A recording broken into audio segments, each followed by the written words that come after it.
I would get tripped up on the line about the hairs on your head. Okay. Well, this past week, I was with our Sacred Heart School 8th graders on their D.C. trip. We left really early Tuesday morning, and we got back late last night.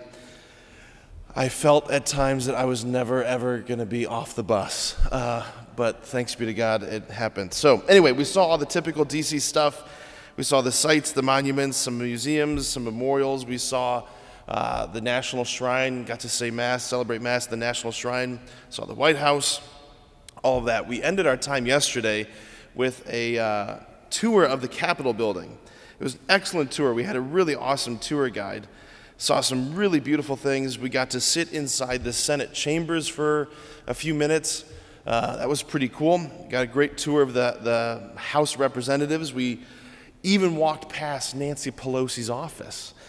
She was there. I know she was there because there was a police officer standing outside guarding her office. I brought my purple stole just in case she wanted to go to confession.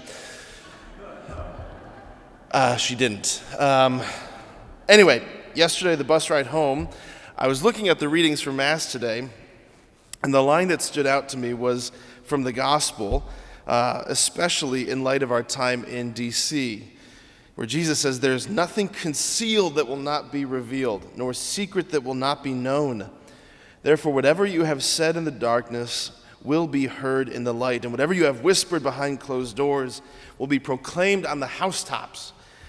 I was praying, I was thinking, I was reflecting on the bus, walking through those halls of Congress, right? There's the ideals of American democracy that were written by the framers, written into the Constitution, into their vision of this, bicameral house, this tripartite, governmental structure, the ideals that were written into all of it, this new form of government from our founding fathers. And then so you have the ideals, and then you have the reality of the actual men and women who have filled those offices through the years, right? You have the ideal, and you have the reality.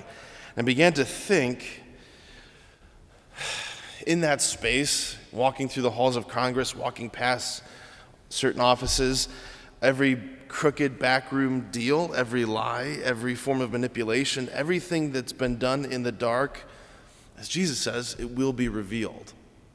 Like all the stories will finally be told truly, all lies will be unveiled, all manipulations will be laid bare, every shady deal, every wink and nod and handshake across from the table, every single secret will be told. And I was like, yeah, get him, Jesus.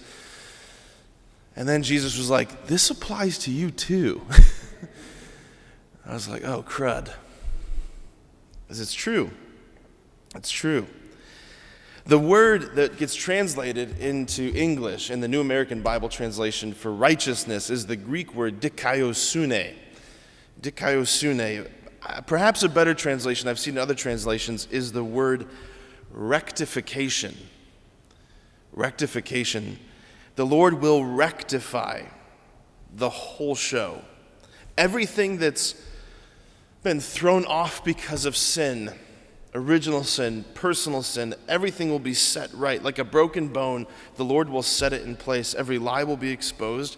Every secret will be unveiled. And this is not only true of governments, of positions of power, of corporations, things like that. It's not only true of the macro level, it's true of the micro level, right? It's true of my heart. Like the Lord's righteousness, his desire to rectify, to make straight, to make right that everything that I, in my freedom, have made crooked, he's going to set right. And I guess the thing I was thinking about, and I want to invite us to think about, is that perhaps more than anything else, this is motivation to begin the work now, to begin the work of cooperating with God's righteousness,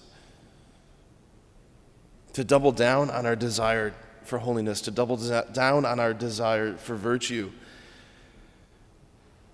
to cooperate with grace, because it's going to get brought into the light one way or the other. And I promise that it'll be a lot less painful, a lot easier to do it this way, this side of death, than on the other side. So may we enter into this now. Amen.